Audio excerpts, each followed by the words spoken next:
Welcome back, everyone. We've got a friend of the show. He's been on here many times. He's one of our friends and previous partner. We're so excited to talk to Rich Brodkin today, but the topic is going to be how to sell your real estate team or brokerage successfully. Because Rich, as long as we've known him, was always had that goal in the time that we work with him. And he got that accomplished, and he's living his life now. So we're excited to talk to him. Plus, we're going to get him to answer those 5 questions in our Ask 5 segment. That's right. Begin with the end in mind today on the Wandering But Not Lost podcast.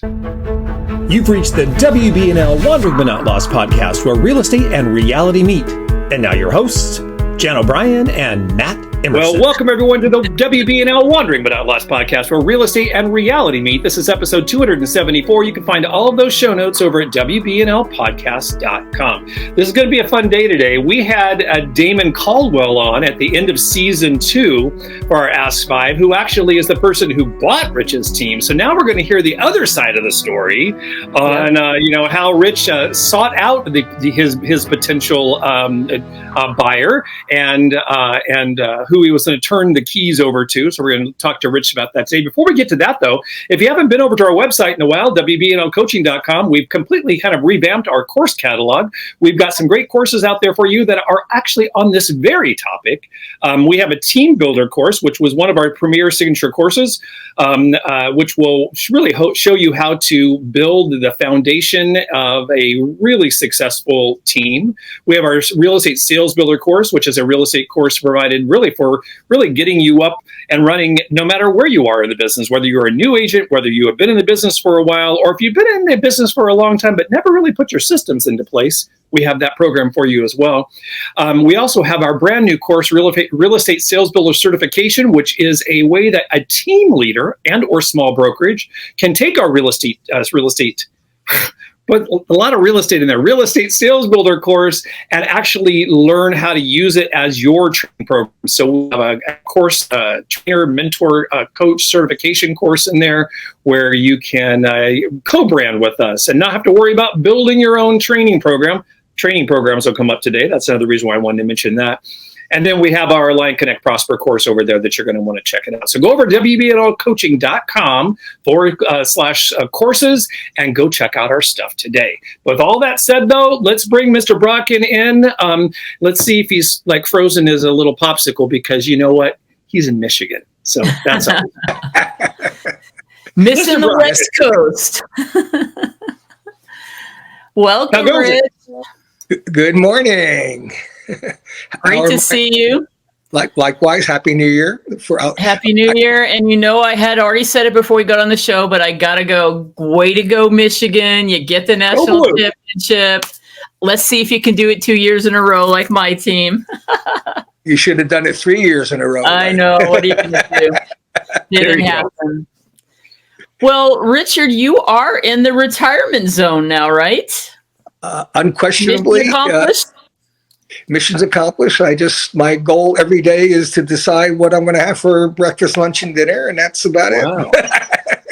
But it's all good. I love it. You are in Michigan at the moment, and what we want to start out, if you will. So as Matt mentioned at the top of the show, we had Damon on, and he was talking. We were getting him to talk about what he's doing, challenges with agents, answer the 5 questions that we always like to ask our guests. And so, of course, we know your models so well. And we always, I don't know if you watch us, how often you watch us, but anytime we have a topic that's around team building, we always bring up the uniqueness of your model and how I think it would be very hard to duplicate. I don't know anybody else who does it because, frankly, you were a broker within a brokerage. Absolutely. You really, really were. No doubt. But when we first, I've known you a lot longer than Matt, but when we really started to first work together in our coaching role, and then when we had that little foray into let's start our own brokerage, and then COVID hits, you always had the goal of where you are now. And so will you just I know that people will be watching this later wanting to know, what do I do? If you want to just jump in and talk about what you think are the keys to be able to set your team up, could be a small brokerage too, to actually get to sell it or do something with an asset that you built, because you built an asset and not everybody does that, but you actually successfully found an exit strategy that worked for you. So just jump in and tell us what you learned in that process, or whatever you think people listening would love to learn from you. That's what people love to do. How did you do it? You know, it really is a gift that I'd like to give back. Okay. I've come up with this philosophy that the first 30 years of your life should be about learning. And your second phase should be about earning. And your final phase, which is what I'm in, and I'm comfortable with it, it's about returning. And that's awesome. That's where I am right now. And I believe that's one of the gifts God has given me, that I'm a teacher and a coach and a leader. And I think I have some really authentic and genuine messages that could help everybody. And I want to make that available to my children and anybody who want to listen to my bullshit. So it's all good. All right. I love it. Anyone that will listen. I love it too. So just to take us down the path, if I was like saying, wow, we're sitting down having a lunch and I had a team and I'm like in my 30th year or something, and I had, I've been thinking a little bit about it. What advice would you have for me? Maybe let's go that way. All right. Yeah. I understand you. I understand. You've learned, you've tried all different things. You did all the work, and you found the way. Yes. Jan hired me at the age of 53. I became a realtor, but she can even remember that interview. I never saw that to be my plan. My plan, I come from a corporate business, very strong, professional, strategic planning, goals, objectives, accountability. I come from that kind of corporate background, and I knew that's where I was going to find my happiness, my peace, my financial reward, and ultimately my exit strategy. And I knew that the first day I got my broker's real estate license. Knew it way back then, 22 years ago. So I started out to put that plan in place, and I listened. Okay, you learn. I observed, and I really said, okay, I get this game, and I want to be the broker. Okay, I really want to be on the team lead broker side, bringing people in, recruiting them, building a large business, lots of volume, lots of passive income, fee structures, commission co-op, and not have to be out there in Las Vegas in 114-degree heat in August, putting out open house signs. That ain't the Brodkin way. I'm a very good leader, delegator, and motivator. And what I learned in corporate life is if you create an opportunity for everybody to win, for everybody to put money in their pocket and share with you, you got a winning strategy. And that's my philosophy. I've always operated that way. And you got to create win-win-win situations for everybody. And unfortunately, most brokers don't have that message. I'm writing a book called The Dirty Little Secrets Your Broker Doesn't Want You to Know. And what it's all about is knowing your value, not your broker's value, not the corporate emblem that you're working for. You, Richard Brodkin, what do you bring to your clients? What do you bring? And that's when you don't worry about what's going on with NAR and all this commission concerns. If you bring value every day, you're going to do incredibly well in this industry. So I started. I'm sorry. I said that's spot on. Great advice, right there. Thank you. Okay, but the thing is, you need to bring value to build a team. Okay, why should they join the Brodkin Group? Okay, and if every interview that you have in life, okay, when you want to go out on a date or you're interviewing, the person across from you is saying to themselves, "What's in it for me? What's in it for me?" They may not be saying that openly to you, but they're probably spending more time in the interview thinking that. Okay, and you need to provide those check boxes for them, okay, and hit the buttons. And it's one of the things I'm proud of is that I kind of know what the other person across from me wants to get out of it. And my goal is to get them there, okay, but on my terms, and to be so savvy at the game to get them there on my terms, and they didn't even know I got them there. Right on. Okay, and at the end of the day, you say, "Wow, you're a hell of a negotiator," or "Wow, you did a great job, and I got you exactly where I wanted to get you." I mean, that's a skill set, no question about it. Do you believe that's a learned skill set, or is that something that that's kind of innate to you? I think it's. I know for you, it was just natural, right? But do you think someone that's not natural too can learn that? Yes, you can. Okay, I think you can learn negotiations as well. Okay, there are skill sets to it: setting things up, listening, finding the hot buttons, and creating win-win. Though you got to be creative. You have to be creative in transactional business, and everything is a transaction. Everything is about, and this is a little jaded and where I'm at right now, but I've learned that unfortunately money does drive most decisions in the world. Okay, and that's the reality. We can all pontificate and talk about our ethics, our integrity. You don't need to compromise that too much. Okay, but you need to adapt. But money does drive it, okay? And people make decisions on that. Let's talk about dual agency for a minute. To me, that's a terrible concept. There's no way you can represent the buyer and the seller zealously, okay, and in their best interest. Somebody's going to get the short end a little bit. They'll squeak the wheel. Right, that's what I'm saying. You can't represent both. Okay, that's why the legal system doesn't allow you to represent the plaintiff and the defendant. I agree with you. You can't do it. You can't do it. So again, getting back, you have to have a value proposition to attract agents to your team, and I spent money doing it. You sure did. I'm sorry. You sure did. And so for people that are listening for the first time and maybe haven't seen you on our podcast, let's review, if you will, in a couple minutes, what was your model, your unique model and your value proposition? Because this is a key to being able to set things up to show what your value of your team is worth later for somebody to even consider purchasing. Exactly. So tell them what your model was. Sure. The key is I hated and still do hate the word newbie. Okay, you've heard me say that over and over and over again. And I hate the word seasoned. Okay, seasoned is something you put on a turkey, paprika and garlic and salt and pepper and okay.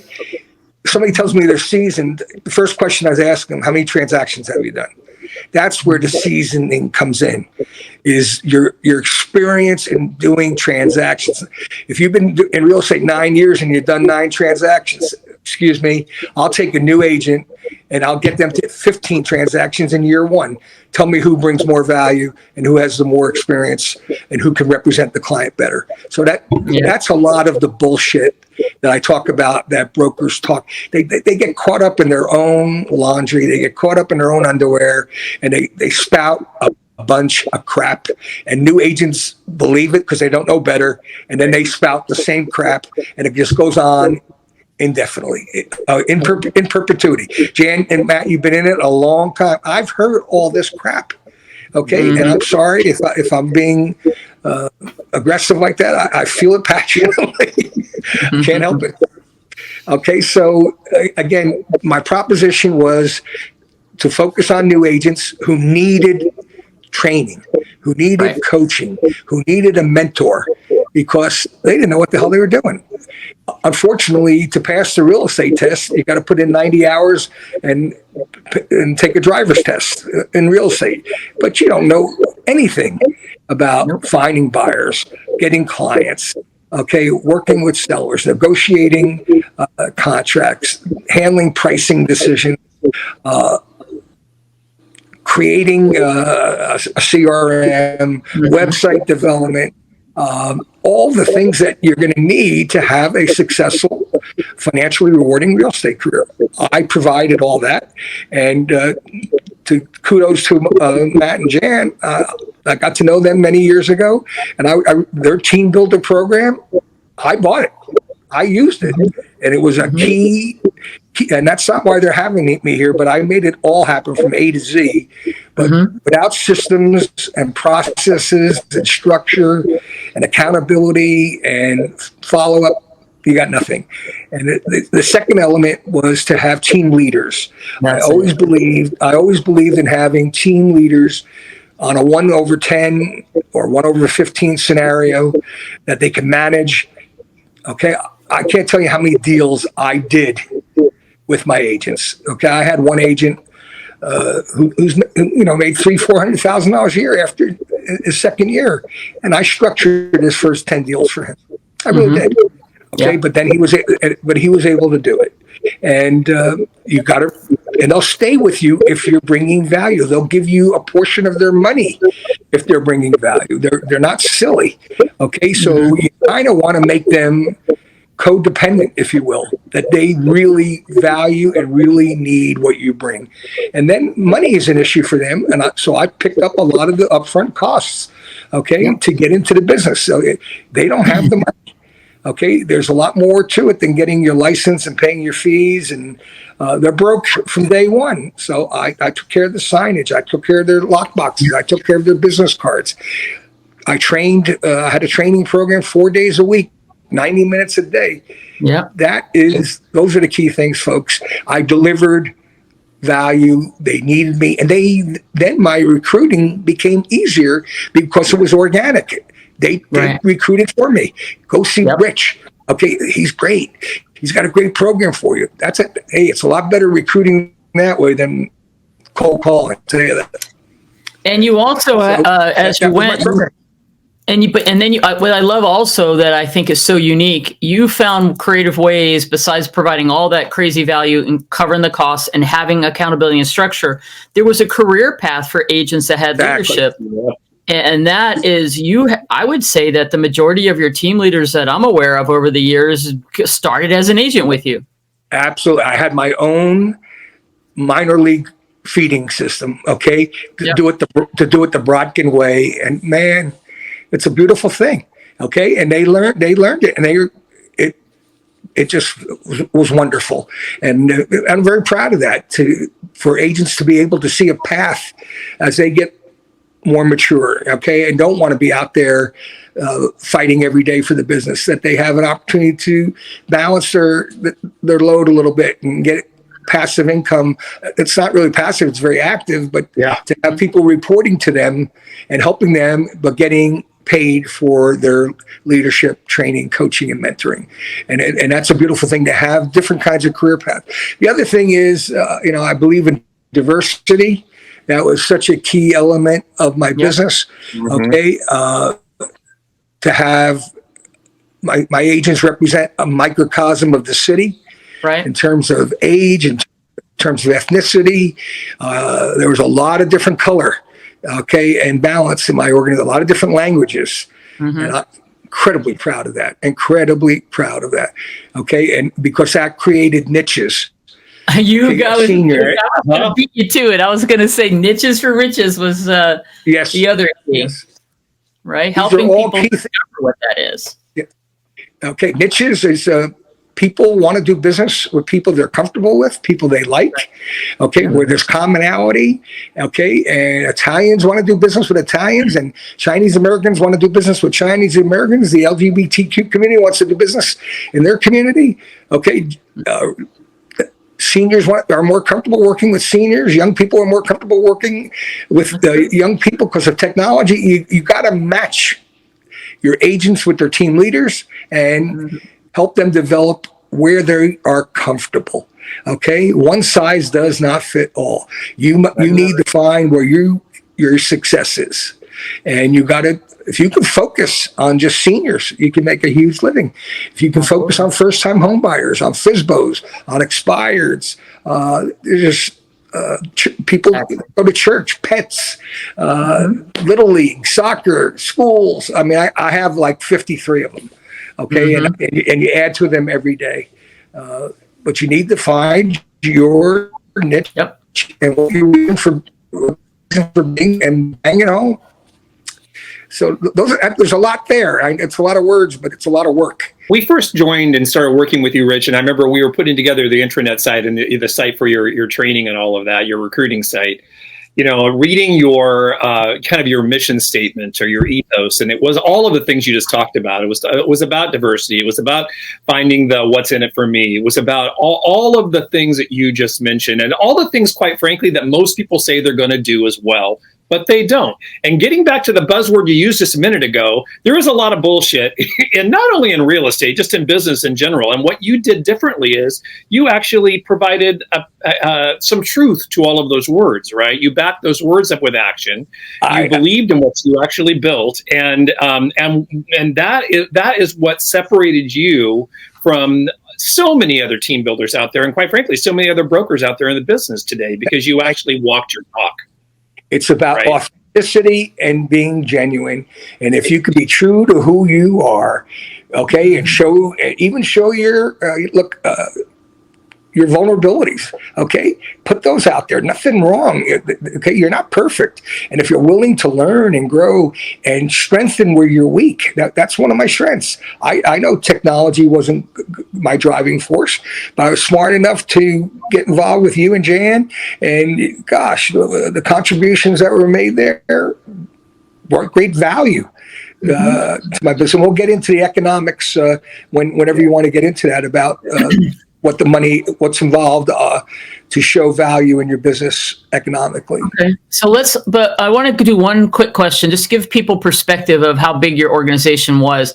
You want to just share, like wherever you felt like you always know your number. You always knew your numbers. We had to go through COVID and all that. But what would you say on average, after you got your model going, you did on an annual basis, unit wise? I know at times you were doing 500 units, so somewhere between 300 to 500 units in those slower years, would you say? Yes, but at the end of the day, Jan, when I started, okay, I started ground zero, okay? Right. Yeah. And you start with, there's teams of 2, there's teams of 4, there's teams of 6, and they're great teams. Okay, I built mine to 140, okay, at the end of the day. That's a huge brokerage, no question about it. But that's what I wanted. Okay, that's what I was able to handle where brokers can't handle that and provide the support and the one-on-one. And then I put a structure together that brokers were jealous of and competed against me with. You guys all know that. Yeah, 100%. And you brought value to the brokerage. So there was, that was always the struggle of finding the right company that supports a team. And because they win because if you got 100 and something people and you're closing anywhere from, I mean, in talking to Damon, I think he's got a goal to get back to 500, yes, but I think the units closed last year were 330. Yeah. I mean, that's powerful stuff, right? In a tough year. I mean, it was a tough year for a lot of people last year. I mean, the Brodkin group and Damon's group, okay, which he purchased, which I'm glad he did, okay, as you know, is in the top 3 in the state of Nevada and the top 1% nationally 6 years in a row. I mean, that's performance. That's real production. That's a lot of seasoning. That is a lot of seasoning. All right, so let's jump into what do you start to do? Because I know you had a lot of different things happen, but why don't we ask the question, how did you go about determining what was the value of your group? Like I know you talked about by the feedback that I was getting from the people we brought in, the fact that they respectfully would say, "Thank you, Richard. Thank you, Mr. Brodkin. What a great class. Oh my God." And by the recruiting that they did organically on my behalf, I mean, that means you're on target. Okay, that people like what you're selling. They like your sandwich. You make a hell of a number 7 sandwich. Okay, and obviously they believe it. And I'm very, that's when you've got something that people want, is when they send the message out for you, and you're not putting out advertisement after advertisement and promotion after promotion. No. And it's not about commission structure. I'm taking some of their money. So they need to be willing to give that money back, but you've got to be helping them get started. I can't tell you how many people, and this is another thing, like being a head coach, in sports. Okay, Kirby Smart worked for Saban at Alabama. Jan, you remember that? Okay, and look at all the people Nick Saban put out there to become head coach. Right. Brodkin Group did that also. Okay, people were able to go out. People can go out on their own and succeed. Okay, and run. And that's starting as a new agent. That's a hell of a training proposition. You help sort out those folks. Not everybody makes it, but they had the best opportunity to grow. And you created a lot of great agents that, went on to either stay in your organization or go do something else. So now you're to the point where I want to get an exit strategy. I want to see about selling this. I know how you've had people approach you and companies approach you, but how do you know? I know what I know, but I want to know what you did to go find out what is my value of my company to sell. Like how do you come up with that valuation? Is it a 2-factor? What is it in real estate? It's different in different businesses. How did you come about discovering my value of my team is X? Yes, obviously you can't have it both ways. Okay. And this is what I mean by that. Okay. Las Vegas, particularly, a lot of cash in Las Vegas. Okay. You're working as a valet. You're working as a waiter, waitress. You're working as a bartender. Okay. And they love that. They get all that cash and they don't have to tell Uncle Sam. Isn't that beautiful? Now they want to go buy a home. They don't have anything to support their income. They can't get the loan. So you can't have it both ways. So here's my comment there. If you want to have a sellable business, you must get a CPA. You must get an accountant. You must have records. Okay. If you try to sell your business at 95% goodwill, good luck to you. Okay. Yeah. Good luck to you. And that's what agents do. Oh, I sell a lot. I'm a top. I love the word top producer. Oh, that word should be banned from real estate. Top producer. What the F is a top producer? Okay, there needs to be just like in labor unions, you're an apprentice, you're a journeyman. There needs to be some lines there that you can make those claims of who you are and what you are. I did 4 deals last year. You're top producer. Good. Go tell your brother about that. All right. The numbers don't match up. Mm-hmm. Okay. And that's what they allow, so much liberty. Okay. And that's why the law is going to come down on a lot of this stuff, because it's not honest. It's not accurate. It's not genuine. It's not authentic. It's bullshit. Okay. Right. And that's the game, where you hold your hand up and you call bullshit. Yeah. I've called it a lot. Okay. I've called it a lot on my brokers, and you got to be willing to do that. Mm-hmm. Okay. And that's what I mean by knowing your value. And knowing your value is, so when you're sitting down and you want to put your deal together with your broker, they'll take you to lunch. Big friggin' deal. I can buy all my own lunches. I could care less what restaurant you're taking me to for lunch. Let's talk money. Let's talk splits. Let's talk rent. Let's talk transaction fees. All right. Mm-hmm. You do, you son of a gun, because I understand the drivers of the business. So as a realtor team owner, you need to be a business person like the people you're negotiating with, because they control the game if you allow them. I never allowed them, because I'm a confident guy. I'm cocky. I think I know my stuff, and I'll take I have the confidence to go with Gary Keller or anybody else. I'll sit down with anybody and not be intimidated by anybody, and not have them move me all over the playing field. Yeah. So even in the situation where there's going to, like I've always believed there's a couple ways to exit the real estate business and retire and make either some residual income or get somebody to buy it, or you find your replacement. And I kind of feel like that's what you did. You did a combination of those. Damon. Damon was a broker for a while, right? And you've known him a long time.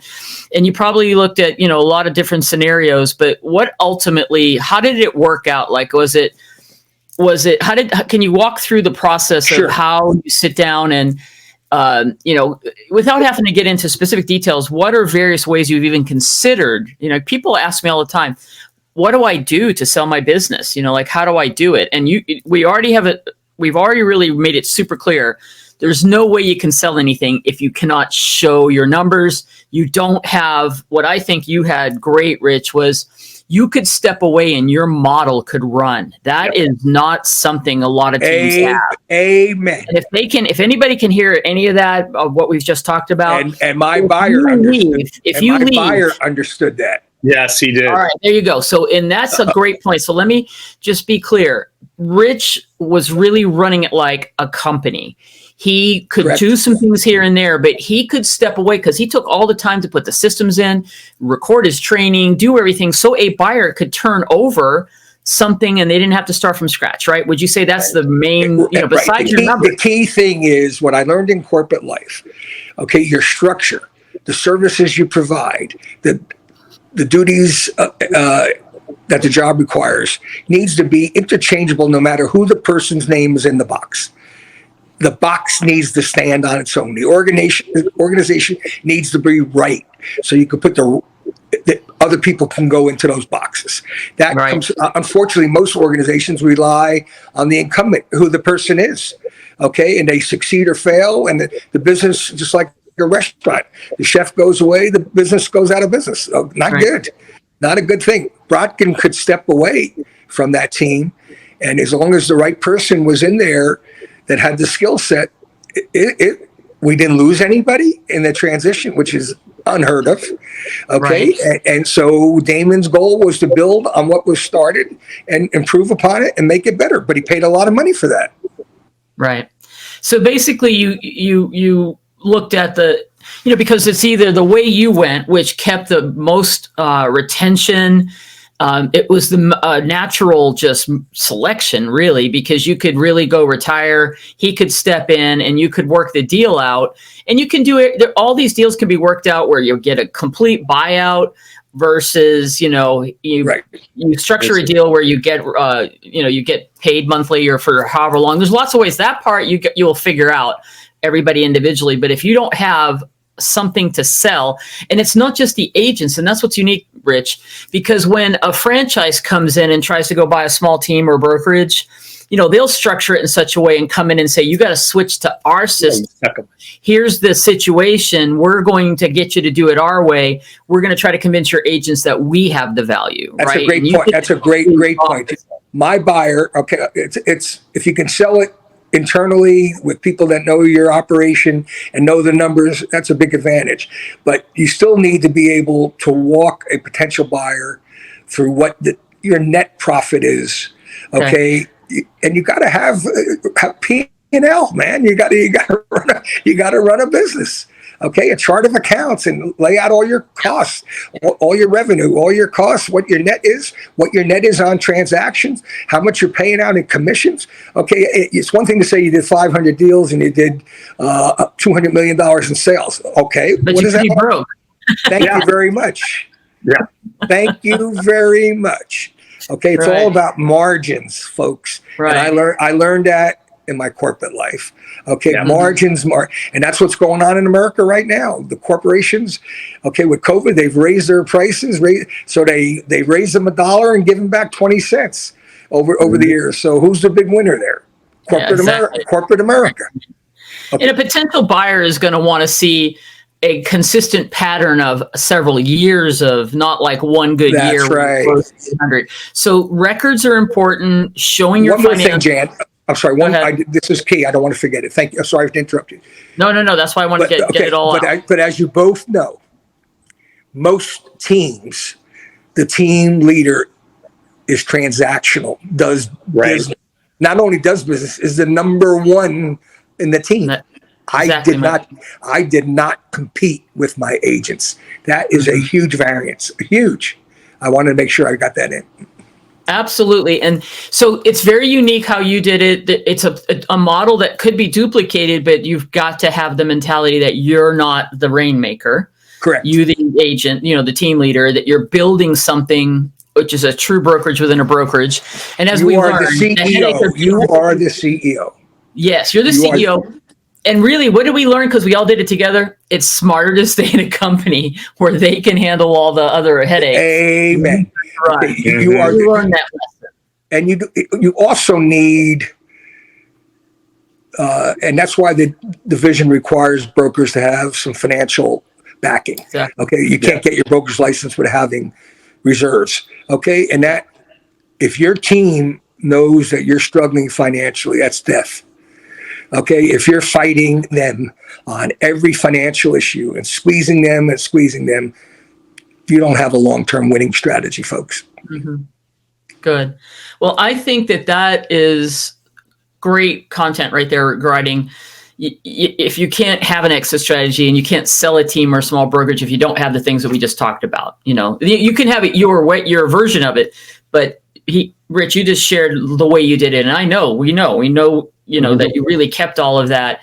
You kept the numbers up. You always were looking for, because people come and go, right? You were the consistent thing. Your systems were the consistent things. You might have added something here or there for the times, but the bottom line was an agent had a path. They had a structure, they had training, they had accountability, and that is what's needed for new agents to. Jan, I've said this to you and Matt, and if we could ever do it, because I love you guys and I value you and I know what you bring to the party, and I always thought our tripod was unique and special, okay, to sell the WBNL training method, which you do, okay, but to bring in the execution side of somebody who was the practitioner who really got it done. Okay, I think that is a key element to your business strategy. And those are my thoughts. And it's not, I don't say that selfishly. I honestly believe it. Mm-hmm. Yeah, and that's kind of what we'll have to let you know what we've done to move to just really focus. Our company is really focused on working with teams and small brokers because we feel like that's where our value is, to your point. So consulting with them and not so much the individual agent any longer, even though we have a program for them. But okay, so I think that really set the stage, and I think if you're listening and you're thinking of your future, begin with the end in mind, as Matt said, you've got to know what it is you want to do. And the only way you're going to get there is to have a strategy and have something of value that can be duplicated when you're not there with your systems, and have that value proposition that attracts agents. Otherwise, that's really what we're doing. You said that beautifully, Jan, and very concisely. If you don't have agents, there's no value. But if the agents won't come if you don't have the value, which is what you just laid out. So, and you have to be a certain type of leader too, Rich. You're a level 5 leader, right? And from the book Good to Great, you found the right people to be in the right seat. So right butt in the right seat, right? Now, all the way through with your team leaders, the people you brought onto the company, but all the way through to the buyer of your company. Because I'm going to tell you, and you know this, because you still, obviously you're very involved, or in conversation with Damon. Damon is not going in and saying, hey, I have a company now, I'm changing the way it was done. No. Damon understood the way that worked, and Damon is making some changes to make it his own. Yes, he's writing big checks because he understands that value. Yeah, okay. Exactly. And he does understand it, and that's the thing. And he knows that he has got a long-term plan here for himself as well, right? So absolutely. Damon also is beginning with the end in mind. I know from talking with Damon. Kudos to him. He's able to take a successful system, and then anybody would come in and put their own flavor on things. But guys, you have to start from scratch. What's the hardest part? It's the start. It's the origin. It's the origin of your business. Okay, that's where it really is tough. It's the building of the system. Okay, we all know that 8 out of 10 agents fail in their business starting up because it's so friggin' hard. Mm-hmm. It really is. It's not easy. And to run a team, I'm a team. Anybody could be called a team. Okay, what does it mean? There's teams that go 0-17, and then there's teams that go 17-0, or 16-1, or 15. Okay, that's a winning team, just like seasoned. Another overused word. Yeah. Okay, how good are you at what you do? God damn it, that's it. How good are you at what you do? And how do people see that in you? Are they jealous of you? Do they put you down for it? Did they try to beat you up for it? Did they deny you of what you deserve? I'm telling you, the answer is YES. Okay, and maybe I'm a little angry about it because I know how hard I worked and what I did, and it does not come easy. And why not show respect for that person and let that person help you get there. There's plenty out there for all of us. Put the friggin' work in. I agree. Rich, great stuff today. So you've done your learning. You've done your earning. And where are you now, Rich? Returning. There you go. Good job. Just like when you go to Starbucks and somebody spends $6 and says, the car behind me, cover their drink. Okay. Pay forward. Okay. And if you have children and grandchildren, they come first, obviously. But certainly if you can help a friend or somebody else, and I love doing it. I just love people asking me for counsel, advice, and it feeds my need for respect, feeds my need for my value. Yeah. Mm-hmm. I love it. Well, listen, I love that learning, first 30 learning, earning, and then returning. That's beautiful nugget right there. Sums it all up. Yeah. Thank you. Love it. Thank you so much for sharing your wisdom and your story, and congratulations. You've made it happen, and hopefully you're really enjoying your family and grandkids and daughters and all that right now. All right, everyone. As always, you can get all of Rich's information over at our show notes at wbnlpodcast.com. This was episode 274. And as we always say, get up, get out, find your joy in 24, and be forever wandering, but not lost.